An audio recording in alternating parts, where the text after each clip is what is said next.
Estamos na página 74 do livro de Evangelhos.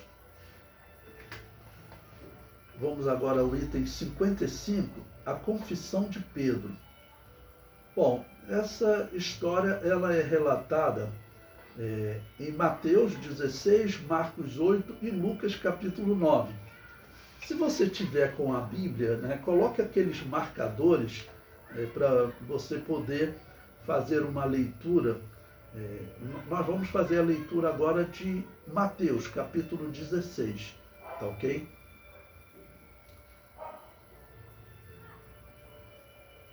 Bom, a confissão de Pedro. Vamos então, Mateus 16, versículo 13.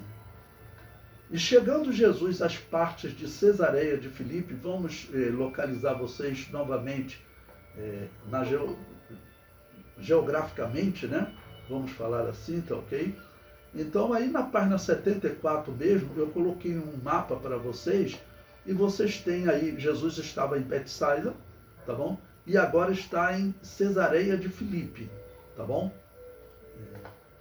Betsaida para Cesareia de Filipe eram cerca de 50 quilômetros.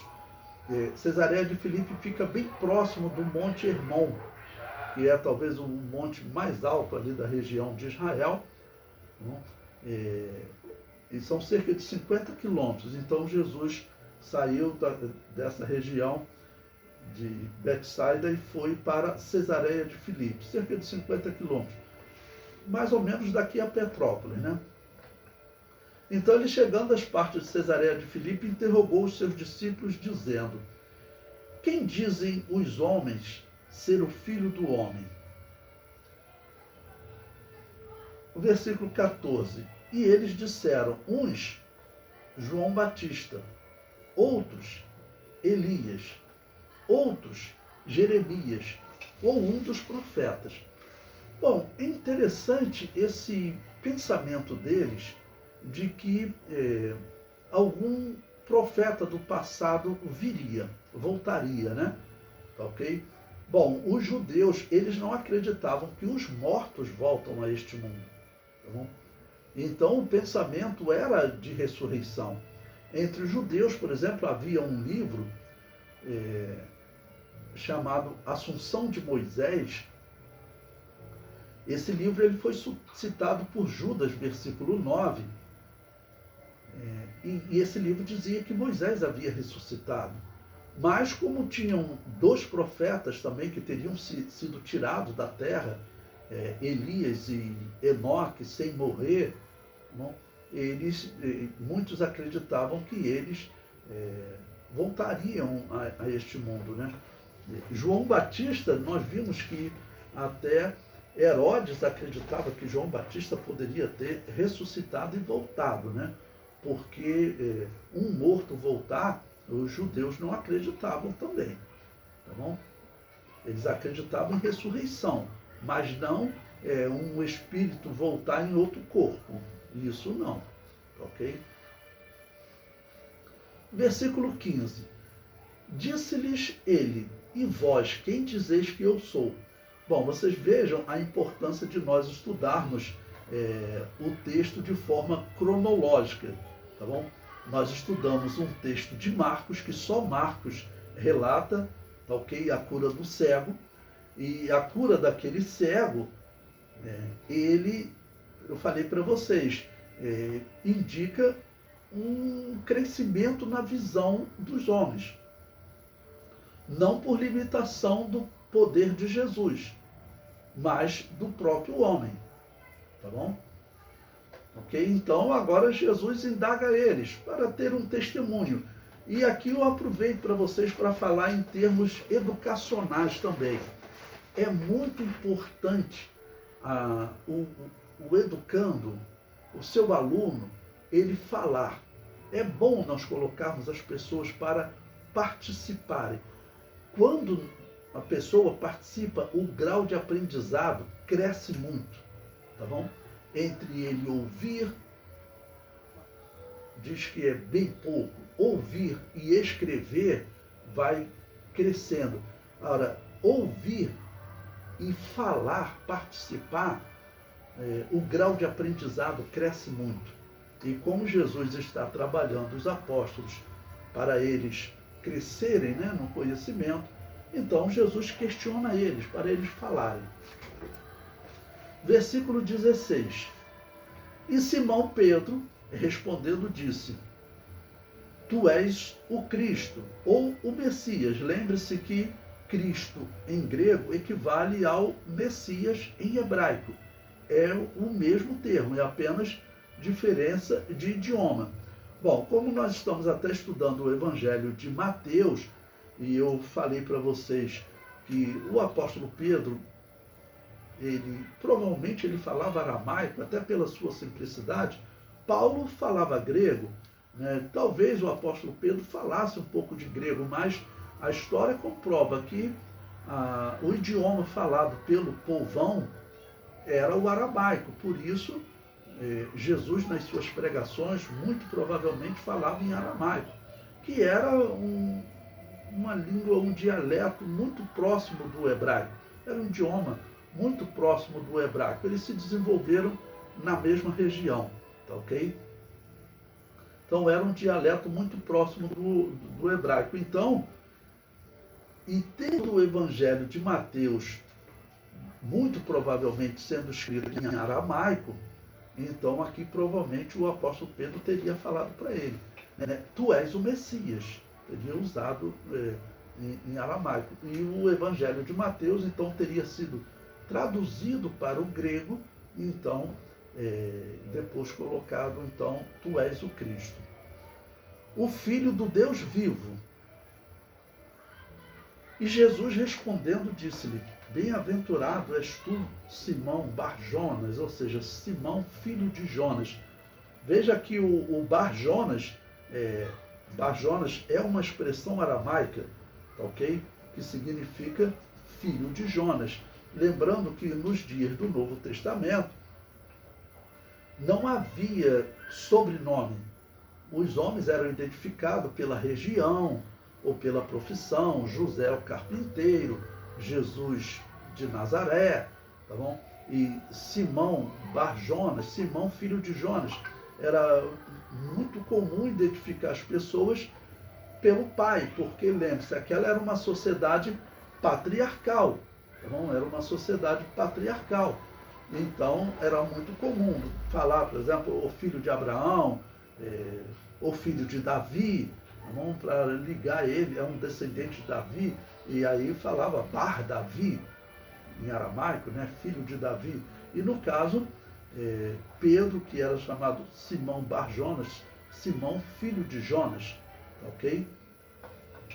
Então ele diz, bom, estamos lendo Mateus capítulo 16, ok? Agora vamos estamos lendo o versículo 17. Simão, bem-aventurado és tu, Simão Bar-Jonas, Simão filho de Jonas, porque não foi a carne e sangue quem tu revelou, mas meu Pai que está no céu. Ou seja, lembre-se o que significa revelação. É Apocalipse, né? Apocalipse significa revelação. E o que é revelação? Revelação, uma pausa aqui no versículo 17 para explicar a vocês. Revelação significa um meio que Deus usa para trazer um mistério ao homem. O mistério, lembre-se, é aquilo que está oculto em Deus e que a mente humana não consegue alcançar sozinha. Lembre-se da história anterior, em que Jesus fez um processo de cura de um cego que ele foi vendo aos poucos. Ele primeiro viu os homens como aves e depois ele viu distintamente ao longe. Tá bom? E Jesus agora está questionando os apóstolos exatamente para eles falarem, e Jesus diz claramente: olha, o Pai te revelou isso. Por quê? Porque isso é um mistério. Porque, pense, o apóstolo Pedro era como nós que estamos vivendo os nossos dias, e nós temos que interpretar as Escrituras. Nos dias do apóstolo Pedro, os ensinadores eram muito limitados. Um ensinador que era um bom ensinador, que era João, não podia estar no templo ensinando. não podia estar na sinagoga. Provavelmente João era aquele homem, provavelmente não, ele né? Quando ele encontrava, se ele estivesse na sinagoga, as sinagogas eram dominadas por quem? Pelos fariseus, pelos escribas. E nós sabemos que ele chamava eles de raça de víboras. Então, nas sinagogas ele não estava. Imagine então o sumo sacerdote que era um saduceu, que não acreditava, por exemplo, no profeta Daniel, não acreditava no profeta Isaías. Então, João Batista deve ser uma raça de víbora da pior qualidade, porque desacreditar nas Escrituras, então ele tinha que estar no deserto pregando. Esse homem era preparado para esclarecer as pessoas. Eu digo que João Batista, falei na aula para vocês, ele era com certeza disparado o homem que mais conhecia as Escrituras. Primeiro porque ele era da família de sacerdotes, tinha que estudar as Escrituras, tá ok? E a Bíblia diz que ele era cheio do Espírito Santo de Deus desde o ventre de sua mãe. Então, com certeza, era um homem esclarecido, até para ele pregar. Eis o Cordeiro de Deus que tira o pecado do mundo. Ou seja, esse homem vai ser apresentado por Deus como Cordeiro, o sacrifício de Deus para salvar a humanidade. É isso que ele prega, tá bom? Mas para os israelitas, para os apóstolos até, o entendimento era difícil.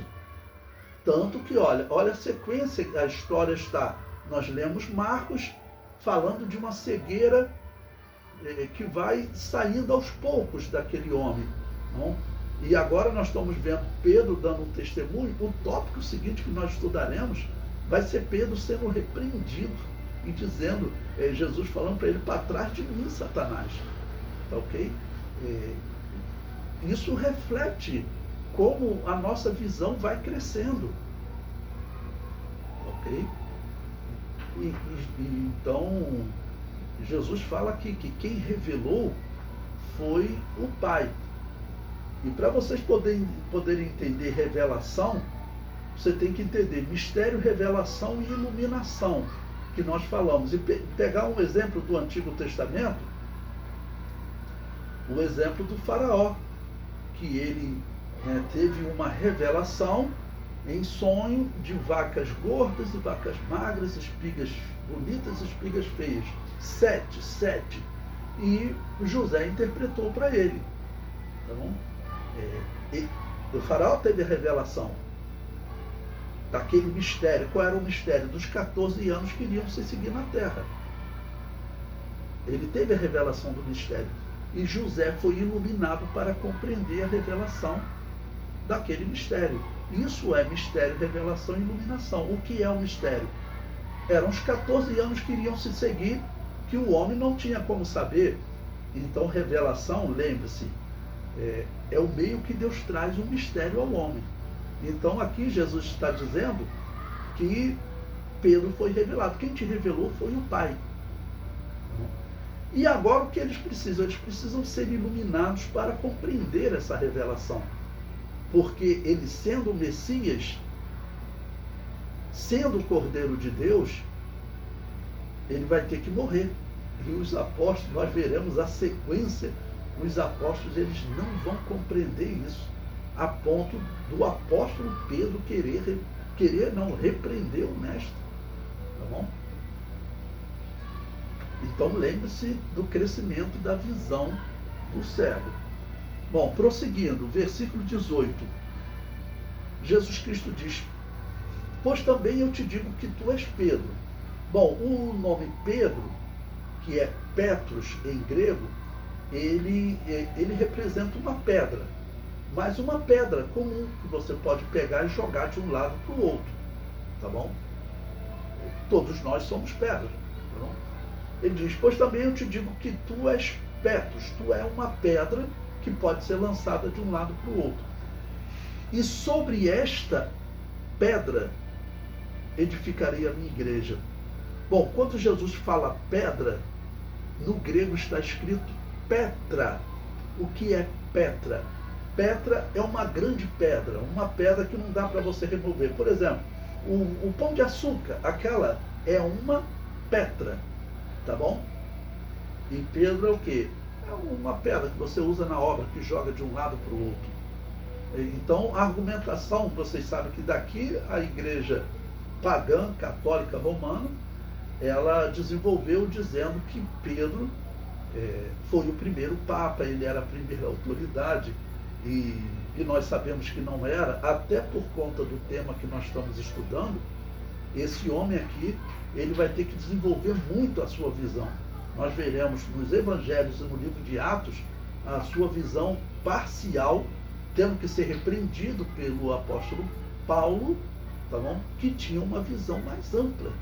Então, o homem que seria, vamos dizer, a autoridade seria o apóstolo Paulo, porque, é claro, aquele que enxerga melhor o reino de Deus, significa que Deus revelou mais coisas a ele, porque para Deus revelar, tá bom? Tem que ter um sentimento diferenciado em nós. Graças te dou, Pai, porque revelaste essas coisas aos pequenos, aos pequeninos, e ocultaste aos sábios e entendidos. Então, a questão da revelação, de compreender, receber os mistérios de Deus, e depois nós sermos iluminados para compreender, isso depende também de um sentimento nosso, depende de como nós nos colocamos para fazermos a obra de Deus, porque Deus também não vai nos revelar simplesmente por revelar. Se nós estamos dispostos a trabalhar, ensinar, esclarecer, muito mais Deus nos dará. Ou seja, Deus tem um compromisso com aqueles que se determinam, dentro das nossas limitações, a ensinar, levar a mensagem a outros. Se o homem não vai levar a mensagem a outros, então ele não será ainda mais iluminado. O apóstolo Paulo estava determinado a levar essa mensagem a todos. Então Deus vai revelar mais e vai iluminar mais, tá bom? Então aqui está claro pelo grego, está claro pela história que o apóstolo Pedro, ele não era essa liderança da igreja primitiva. Seria o apóstolo Paulo e o apóstolo João, que tinha um sentimento especial em relação a Jesus, tá bom? Nós veremos aí mais à frente, e que vai ser o homem que vai trazer vamos dizer, a última mensagem dos apóstolos, que é o Apocalipse, que vai receber essa grande revelação. O apóstolo Pedro aqui recebeu uma revelação ótima, recebeu um Apocalipse, mas o Apocalipse final quem vai receber é o apóstolo João. E é claro que pela quantidade de revelações, você pensa quem era o líder da igreja, tá bom? Bom, então Jesus Cristo diz, né, sobre esta Petra, ou seja, sobre esta revelação. Sobre essa revelação que é ser ele o Messias. Essa é a revelação. Essa é a Petra. A pedra irremovível, que ninguém consegue remover. Pedro, o apóstolo Paulo vai ter que dar não chega para lá nessa pedra. Tá bom? Então, a igreja, ela não pode ser edificada sobre um homem. Isso é um absurdo. Nós somos uma pedra que forma um edifício que está edificado sobre o Messias, que é Jesus. Ele é o alicerce. Tá bom? Ele é o alicerce. E Jesus Cristo diz, as portas do inferno não prevalecerão contra ela. Bom, e aqui eu tenho também que dizer para vocês claramente, até pelo momento profético que nós estamos passando, que é super delicado, que vocês sabem que a Igreja Católica está dizendo, falar da Assembleia de Deus, mas está falando para todas as igrejas, né? A Igreja Católica, ela está dizendo que ela é nossa mãe, que nós saímos dela. Só que nós sabemos que ela praticou paganismo e pratica paganismo há 1700 anos, desde Constantino. Então, não é verdade que nós saímos de uma igreja que praticava paganismo. Isso é o que os protestantes estão tentando nos convencer também, que ela praticava paganismo desde Constantino. Aí vem Lutero melhora aquela igreja, mas ele continuou praticando paganismo, porque ele continuou acreditando em purgatório, né? E eu sempre digo, paganismo é a linguagem técnica que nós usamos, né? O apóstolo Paulo usa uma linguagem diferente. Nós não podemos fugir da linguagem do apóstolo Paulo. Esse negócio de purgatório, de invocar o mundo dos mortos, o apóstolo Paulo define como assentar-se à mesa do demônio e beber do cálice do demônio. É isso que nós temos que falar, é o que o apóstolo Paulo falou. Essa igreja, junto com as igrejas protestantes, estão querendo dizer que nós saímos dela. E os protestantes reformaram essa igreja. E principalmente Calvino, que teria tirado o purgatório, ou seja, o paganismo daquela igreja. Isso é um absurdo, né? Porque o nosso batismo teria vindo de uma igreja pagã. Os reformados, o batismo deles veio de uma igreja que, até segundo Calvino, estava sentada na mesa do demônio. Isso é inaceitável. Quem seguir por esse caminho, e aí talvez você esteja até falando, né, no seu coração, e é verdade, né? A Assembleia de Deus está seguindo nesse caminho, porque a nossa revista de escola dominical a todo momento está falando isso, que nós saímos da reforma, que nós viemos da Igreja Católica. Isso significa morte espiritual. Eu posso garantir para vocês, afirmar uma coisa dessa significa morte espiritual. Tá bom? Então, essa igreja que diz que está firmada sobre Pedro é a Igreja Católica. Nós estamos firmados sobre a pedra, que é Jesus, a pedra irremovível. Ok? O versículo 19. E eu te darei a chave do reino dos céus, e tudo que ligares na terra será ligado nos céus, e tudo que desligares na terra será desligado nos céus. Bem, quem tem a chave é a igreja. É a igreja de Jesus. Tá bom? Não o apóstolo Pedro. Já pensou se não o apóstolo Pedro, ele iria desligar os gentios? Já pensou? Né? Não. A igreja, esse corpo espiritual, não, ele sim é que tem autoridade para ligar e desligar na terra. E aí, tanto em termos doutrinários, ok, como em termos até de pessoas que, num determinado momento, peca, né? Como nós veremos Jesus dizendo, olha, se você vê o seu irmão pecar, vai e repreende tu e ele, só se te ouvir, ganhaste o teu irmão, se não, chama um testemunho, se não ouvir, diz à igreja, se não ouvir a igreja, então ele deve ser considerado um gentio e publicano, ou seja, alguém fora da igreja de Deus. Então a igreja é que tem essa autoridade. Então eu sempre falo para a igreja tomar cuidado com as doutrinas que ela estabelece. A nossa confissão de fé, eu tenho falado para vocês praticamente toda a aula, para vocês tomarem cuidado. Vai lá na confissão de fé, ela tem uma página lá onde ela cita um concílio católico, o concílio da igreja que praticava paganismo, que, segundo o apóstolo Paulo, estava sentado à mesa do demônio, que é o concílio de Calcedônia, de 450. E a nossa confissão de fé assumiu esse concílio católico, que diz que, afirma que Jesus, homem, Jesus, Deus, se fundiram, se tornando uma só pessoa. A Bíblia não afirma isso. A nossa confissão de fé está errada nesse ponto. A Bíblia não afirma, como que diz que, qual a parte da Bíblia que diz que a humanidade e a divindade se fundiram em uma só pessoa? Isso é ir além do que está escrito. A nossa confissão de fé foi além do que está escrito, citando um concílio da igreja apóstata. Isso é inaceitável. E nós sabemos qual é o resultado disso. A nossa revista de escola dominical, agora do segundo trimestre, na lição 6, pregou que lá no deserto, Jesus Cristo como Deus foi tentado. Isso é resultado de dizer que é uma só pessoa. Quem botou isso lá na confissão de fé não sabe desse resultado, mas é o que os católicos e os protestantes pregam quando eles dizem que é uma só pessoa. Então, toda doutrina nós temos que tomar cuidado.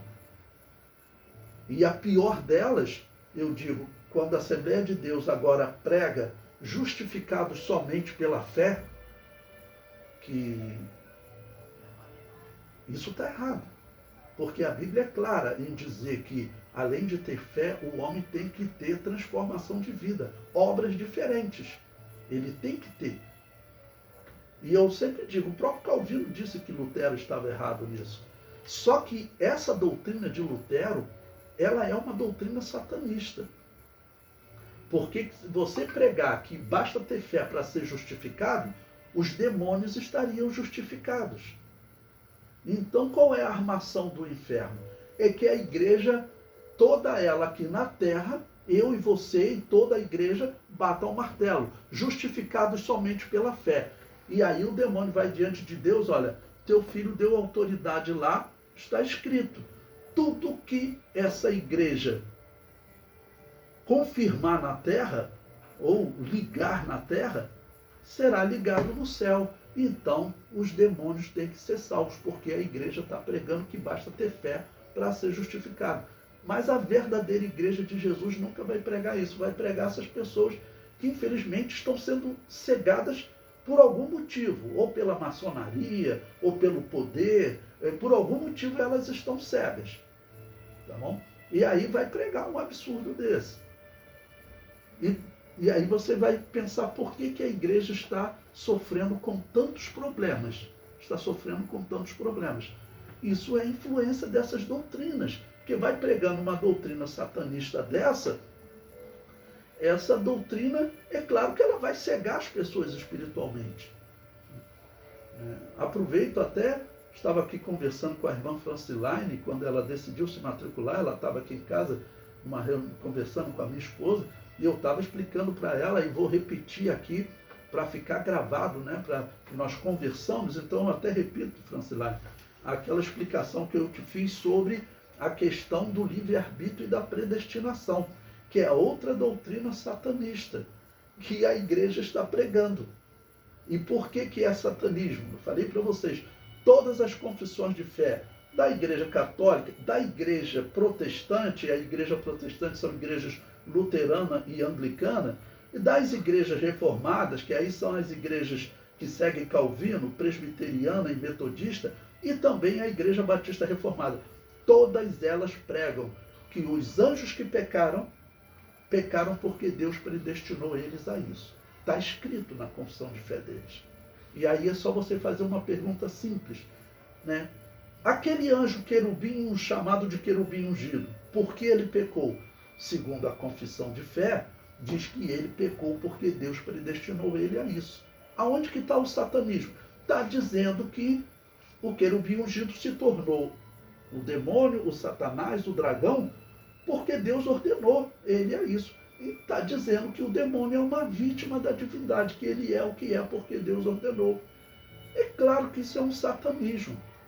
Essa é a doutrina da predestinação, que diz que nós não temos livre-arbítrio.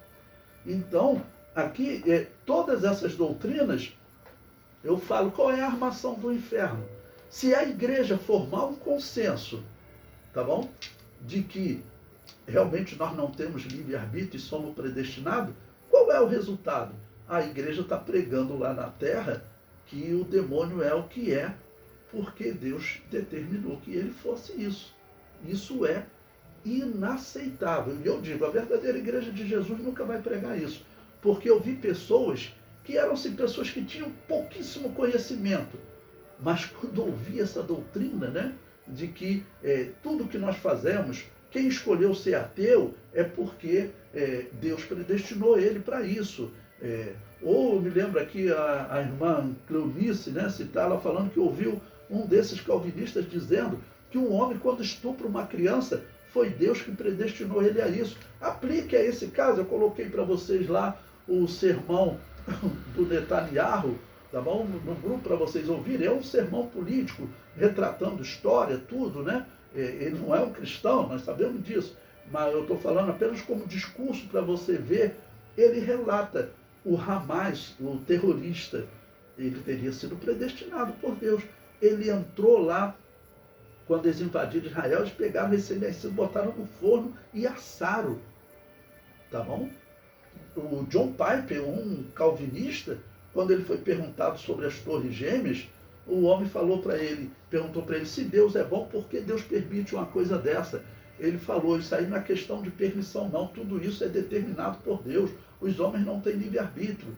O homem falou, eu pensei que tu ia dizer que nós pecamos e Deus está nos punindo. Não, não, isso aí, Deus predestinou vocês a pecarem, depois Deus predestinou esses homens a odiarem vocês, e depois Deus predestinou esses homens a jogar os aviões na torre e matar vocês. O entrevistador ficou sem saber, mas é claro, o ímpio não vai conseguir entender isso. O ímpio vai falar, então, não é questão, eu peco porque Deus determina, eu não tenho que me preocupar em abandonar o pecado, né? Essa é a pregação deles. Então, cuidado, porque Jesus Cristo disse aqui, tudo que nós ligarmos na terra será ligado nos céus. Nós sabemos que a verdadeira igreja de Jesus jamais vai pregar a doutrina de Lutero, até porque Lutero, ele continuou sentado à mesa do demônio, bebendo o cálice do demônio. Esse homem não é para estar entre nós, tá ok?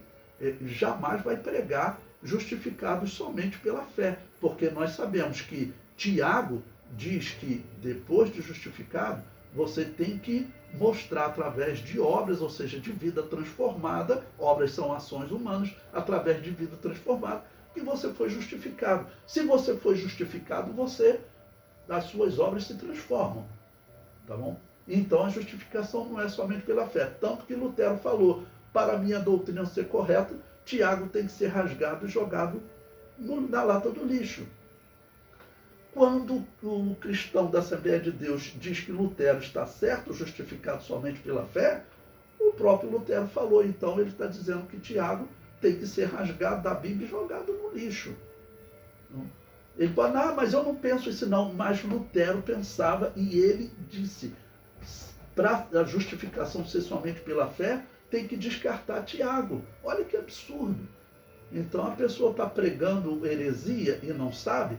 Aí eu sempre ilustro isso com a parábola do herege inocente, ou a parábola do herege que se dizia inocente, que um dia vai chegar no juízo final, vai falar, Deus, eu pregava justificado somente pela fé, mas eu não sabia que o resultado era jogar a epístola de Tiago no lixo, eu não sabia que o resultado era a salvação dos demônios, eu pregava que os anjos que pecaram porque Deus predestinou a eles, mas eu não sabia que o resultado era dizer que o demônio é o que é por ordem de Deus, ou seja, ele é uma vítima da divindade. Eu não sabia disso, eu sou inocente, eu sou um herege inocente, eu posso escapar do juízo final. E o que ele vai ouvir? Ele vai ouvir que não existe herege inocente. Se você pregar heresia, você é herege independente da visão que você tem. Olha, o tópico anterior que nós estudamos, Jesus curou um homem,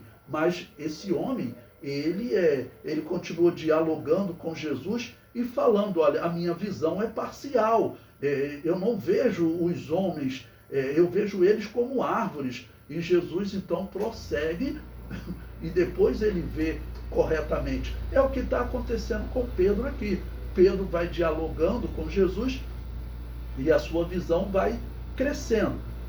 Mas muito importante esse versículo aqui 18, em que Jesus Cristo, ele diz que as portas do inferno não prevalecerão contra a igreja dele. Tá ok? E isso garante que você não vai pregar a doutrina de Lutero e de Calvino. Porque se você pregar, as portas do inferno, pelo menos contra você, está prevalecendo. Não vai prevalecer contra a igreja de Jesus. Tá ok? E ele diz que dará as chaves do reino dos céus a quem? A igreja. Ainda que Pedro é considerado aquele homem que abriu a pregação no dia de Pentecostes, mas chave para ligar na terra e desligar na terra, isso é dado à igreja. Ok? E o versículo 20 prossegue. Então mandou aos seus discípulos que a ninguém dissesse que ele era o Messias. Mais uma vez lembrando, até se seguirmos o Evangelho de Mateus e considerarmos que o diálogo entre Jesus e Pedro era muito provavelmente em aramaico, eles não sabiam falar hebraico, hebraico era raro, tá ok? E sendo o aramaico um dialeto também, um idioma muito próximo do hebraico, eles entendiam um pouco, tá bom? Mas tanto no aramaico quanto no hebraico era Messias. Tá bom? E como nós só temos pergaminhos do Evangelho de Mateus em grego, se ele escreveu originalmente em aramaico, como se acredita, essa é uma possibilidade, né? Em aramaico estaria aqui então Messias, ou seja, ele falou claramente, né? Tu és o Messias, o Filho do Deus vivo. Bom, no livro eu comento aí abaixo. Jesus indaga aos seus discípulos sobre o que eles dizem sobre o Filho do Homem.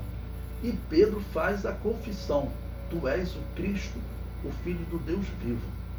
Jesus diz que foi bem-aventurado por receber a revelação do Pai. O nome de Pedro tem origem no grego Petros e significa pedra pequena. E quando Jesus diz que vai edificar a sua igreja, ele usa o termo Petra, que se traduz por pedra irremovível. Jamais a igreja de Jesus seria edificada sobre um homem, mas a igreja católica se confunde nesse texto, dizendo que Pedro é a pedra sobre a qual a igreja seria edificada. Então, está claro que a Petra desse texto é Jesus, tá bom? Não é Pedro, ok? E principalmente essa revelação: tu és o Cristo, o Filho do Deus vivo. Tá bom? E Jesus gera a igreja, e é essa igreja que tem autoridade, tá bom? Para aqui na Terra ligar e desligar doutrinas. Tá bom? E aproveitei nesse tópico para falar para vocês sobre diversas doutrinas que estão sendo aí desafiadas na igreja, né? Nós estamos tendo o desafio de nós engolirmos heresias, tá bom? Engolirmos heresias.